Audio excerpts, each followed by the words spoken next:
Save the pig! What the heck? A pig with a party hat. Hello, Mr. Piggy. The secret piggy.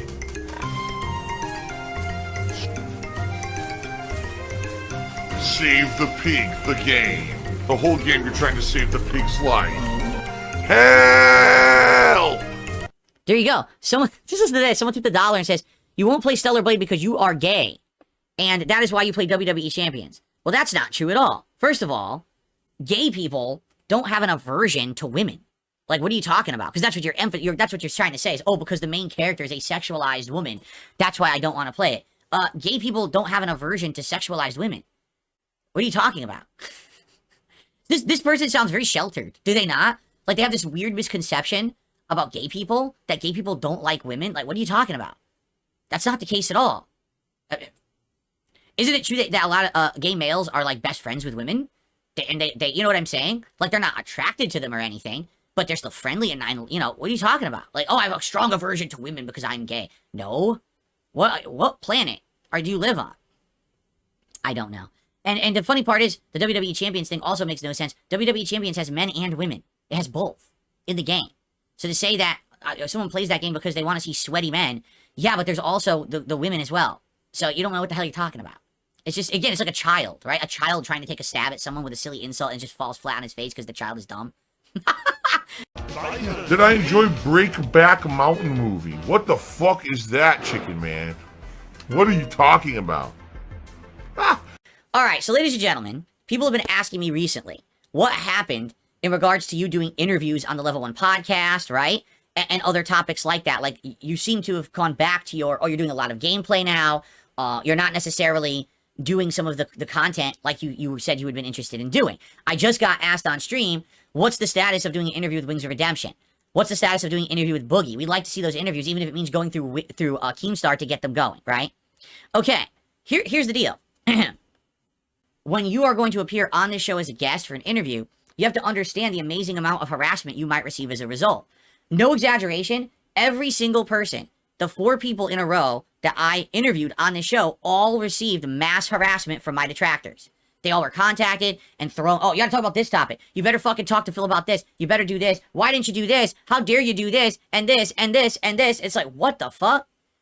The problem is, when you are now going to appear on the show, and you know that now this means weeks of systematic harassment. They're going to come to your content and streams, they're going to come to your forums, they're going to come to your Discord, they're going to go to your social media, and these morons, these mouth-drooling idiots are going to come harass the shit out of you. That scares a lot of people, alright? At first, I had a few people who were very interested to do an interview, and then they basically saw how the other interviews went down and the level of harassment that some of these people went through and said, I don't want to deal with that. I had people lined up for it, and then they backed out. Okay? Now, in the regards of people who are not necessarily involved with internet drama, there's 2 particular people, okay, who I've actually wanted to do, like, an interview with for many, many years, one of which I really, really respect, okay? Someone who I've known for a long time. Someone who I feel like if we sat down and we had a candid interview about certain topics, it could actually blow up in regards to the internet talking about various things, okay? The bottom line is, dude, stop it. Stop lying. You're so full of shit. You're so digging yourself even a deeper and deeper grave by lying. All you need to do is be honest and tell everyone what actually happened. Because I don't think anyone's ever had these discussions before. That's all I'm going to say. I don't want to, again, I don't want to blow up anyone's spot or whatever, okay? So I'm talking with this particular person for months, all right, about this and how it would go down and everything. And basically what keeps happening is, this person, again, they don't understand the internet hate against me. They don't understand how the detractors were. They just keep hearing new things. New toxic things about me every week from fucking detractors and shit, right? So one week it's, oh, Phil did this, and the next week it's Phil did that, and next week it's Phil did this, and next week it's Phil did that. And it's none of it's true. Like, literally, it couldn't be further from the truth. For example, one of the things that scared them off was over a month ago. Imagine if the whole podcast was this. And I didn't have a voice limiter on. Imagine if it was just screaming, screeching. Okay? So after watching this for like 2 minutes, I was like, guys, I'm sorry. I literally can't keep watching this clip. It's actually giving me a headache. Like, it's bothering me. I'm not trying to insult the person. Just they talk so high-pitched and so loud, constantly screaming, that it's actually hurting my head. and I want to just move on to the next clip, okay? And that was literally it. Like, that was literally 100% it. My detractors took that clip and started spreading it all over the internet saying, DSP hates VTubers. Here's him being totally bigoted and prejudiced against VTubers, and it's not what happened at all. So I'm not kidding you. This person says to me, who I've been trying to get on an interview for months, so I heard now that you're saying awful things about VTubers, and I don't understand why, you know, I don't know if why would I want to do an interview with you? You're just someone who's trying to cause problems and stuff. I was like, what are you talking about? Phil, listen, your behavior is toxic. Did you even see the clip? Do you even know what happened? This has nothing to do with the person being a VTuber at all. I would have said that to anyone who was being too loud, right? So that's the point. Like, trying to arrange these interviews is like so much pulling teeth and bullshit, and it's because of bullshit. It's not because I wouldn't be a good interviewer. It's not because the interview wouldn't be good content. It's because there's 10 years of shit all over the internet about me. So when you try to get someone to interview, like, I don't want to deal with this guy. Nah, this guy's terrible. I've heard this and this and this about him and this and that. People who are outside of this bubble of toxic internet drama don't get it and don't want to be associated with it. And I can't blame them. All right? I literally can't. There's people who I've had talked with or association with in the past that no longer want to do that. They don't want a chance that my detractors will latch onto them and cause them problems. And I totally 100% get it. Why wouldn't I? I'm here in the center of it, so I know what it's like. I could just imagine what it would be like if you have your own thing going on, your own life, your own business, your own internet thing, and now all of a sudden my detractors are going to start coming after you. You wouldn't want to do that, right? So, yeah, it's pretty fucked up. You know, I was working my ass off trying to get interviews every night after work. You know, after my wife went to bed, I was there messaging people behind the scenes. Hey, let's do this, let's do that. Here's how we'll make it work. Let's get a schedule going. Let's do this. It was a nightmare. And then, again, the straw that really broke the camel's back was last month with Boogie. I work 6 days a week over full-time hours. I work more in the days that I stream than if I had a 9-to-5 job. There have been multiple ideas regarding me interacting with other people, all right, on the internet. People who sometimes have had history with me, people who you think you would love to see this happen, DsP X, whoever, right? And these ideas have been worked on and proposed, and every fucking person has backed out. Every single person has backed out. And it's been a bunch. It's not one or two, it's a bunch. So people are happy to talk about DSP whenever it means that they can punch me, okay? If it's, oh, I could just make fun of Phil today and make money. So here it goes, right? You know, think of Review Tech, right? I mean, he's definitely one of them. But basically, if it means that I can take a cheap jab and I could beat up Phil today and blood is squirting out of him and I make money, that's great. But now, Phil is willing to do actual crossover events, conversations, you know, to actually have a chance to, like, respond, to defend myself, or go back at them. No one's interested. Oh, so you only want to address DarksydePhil when it means you get the free punch and the free jab. The moment that I have the ability to clap back, you're a pussy. Toxic behavior. Yeah, and it's not one or two. It's been a bunch of people who the idea's been presented. Hey, Phil's willing to do crossovers now. Phil's willing to do events now. Phil wants to have a conversation. Puss the fuck out. So, again, these people who are on the internet, who for years have been bullies, you have to question, why are they internet bullies? Because it's easy. Because when it's just you talking and there's no response, guess what? It's an echo chamber. And you get all these people who like that idea of bullying the person or whatever, right? There's no opportunity to clap back or respond. But now, oh, the tables have turned. Hey, let's do this for real now. Let's have a real back and forth. Let's have a real opportunity for a discourse or a discussion. Oh, no. Oh, can't do that. Oh, okay. Great. So, anyway. Oh my god, he's drinking toxic toilet juice. It's not me. It's literally not me. It's like the internet has become a bunch of fucking pussies. Really. They just don't nothing to do with DSP, because you know what it is? They know now that I have a voice and I have points. You know, I have a podcast where I'm making good, valid points about shit that people are agreeing with. Fuck, I don't want to deal with that guy. I wanted to deal with the guy who everyone thought was a buffoon, who no one would listen to, because then it would be easy pickings for me. Oh shit, it's not easy pickings anymore? Oh, fuck that. I want nothing to do with them, right? Well, fuck off then, I don't know what else to say, right? But I guess that's life. What can I say, right? Anyway, so there you go. That's what's going on. If you were wondering, you know, will I ever get back to interviews? Will I get back to special crossovers? Perhaps. Perhaps. Your life is so fucking boring. because you're such a fucking boring, pathetic person that you have to try to create negativity and toxicity around everything around you because you're so bored with your own life. All right, guys. We got last 10, 15 minutes. Can we get a rally and a push? Can we hit the goal? And the reason I say it, all right, we got no subs on Kick whatsoever. All right, we did get some tips, and we got a few super chats. But I really am nervous about this goal getting hit during the React show. I am, legit.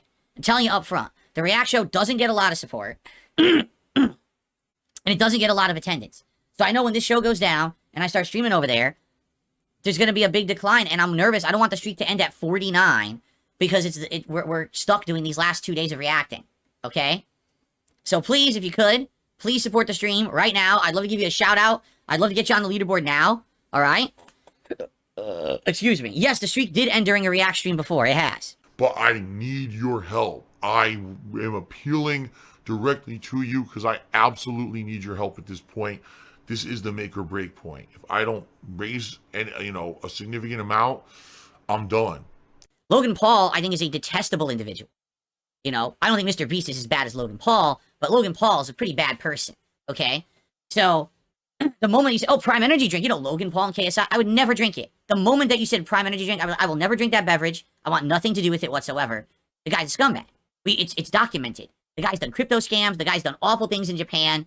It's all documented. Why would you support this man by buying his product? I would never give the man $1, right?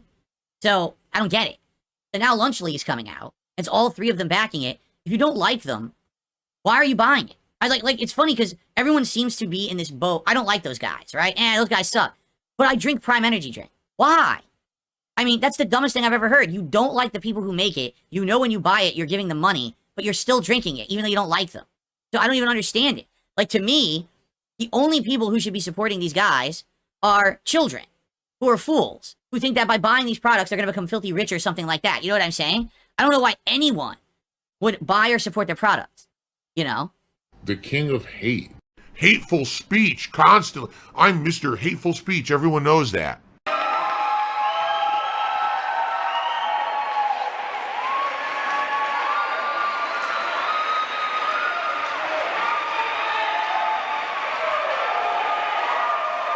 So, here we go. I finally watched a piece of content, right? Yeah, exactly. You're watching a millionaire have fun. No, you're watching a millionaire. Look at this. You're watching a millionaire make probably $50,000 to $100,000 off of a piece of garbage video.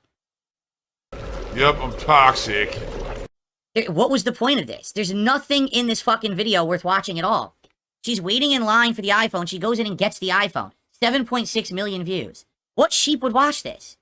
Right? What brainless fucking twit would press play on this video unless they were instructed to for a React show like this? Like, this is the lowest form of content. Really. Like, it's insane. It's what the fuck? Right? But invite her to E3 to comment on video games. What? So anyway, you know, the things that I said about this woman, and I say things, it was one thing I ever said about her, was totally out of line and wrong, and I've already publicly apologized for it. But this content is crap. This content has zero merit or value, right? There's no value to this at all. That's like me, right? That's like me. You filmed midnight release lines back in the day. What's the difference? No, I didn't. I filmed one midnight release ever in history. It was Call of Duty Modern Warfare 2, and the reason I did is because they were having a party in the mall. They actually had the game set up, and people were playing it on a LAN. So I filmed wow, this is kind of unique. You're the biggest hypocrite on the planet. This is like a LAN party going on of them playing the game early, which actually was a big deal that you could play the game. It wasn't just someone handing you an iPhone. It was, a game that's now advanced, you're playing it, and I was showing that they were doing this in the mall. And then I got my game and I went home and I played it. I've literally never lined up and filmed the entire line. I was waiting in line, and here's me talking to the crowd in line to get this product or game. I didn't go into GameStop. I high five all the employees and dance around because I have my new iPhone or my copy of Call of Duty. I dance, shake it above my head. Call of Duty, everyone. Woo! Oh, I'm well aware of this. Someone sent me a bug and says, "Are you aware your detractor's super crazy? Raised $3,000 to sue you. You actually covered this a few months ago. Now he has disappeared from the internet. He doesn't respond to anyone. It's been over 6 weeks. He called you a scammer, but he stole over $3,000 and has disappeared and no one can contact him." I mean, guys, no shit. Like really, no shit. Why is it that everything that I say comes to pass? Does it not? Well, thank you for watching DSP versus the Internet, episode 89. Last week is it. Last week, boy, I'm stupid. Next week is it. Next week is the big finale show. Oh my God. There's still this back here. And it's still in the back of my neck, the back of my head, the back of my mind, and it's always telling me it's WWE Champions time. I love it. I love it. Is a mobile game addict. Phil has indoctrinated children who send him money, blatantly milking for money. It's a money pit. It's gone, just gone like that. In an instant, fucking gone. I just care about money. That I just can't help it. By eBay. Contributions are mandatory, but I need your help. I am appealing directly to you. No decency, no respect, no common sense, no fucking maturity. Is the guy who just doesn't get reality.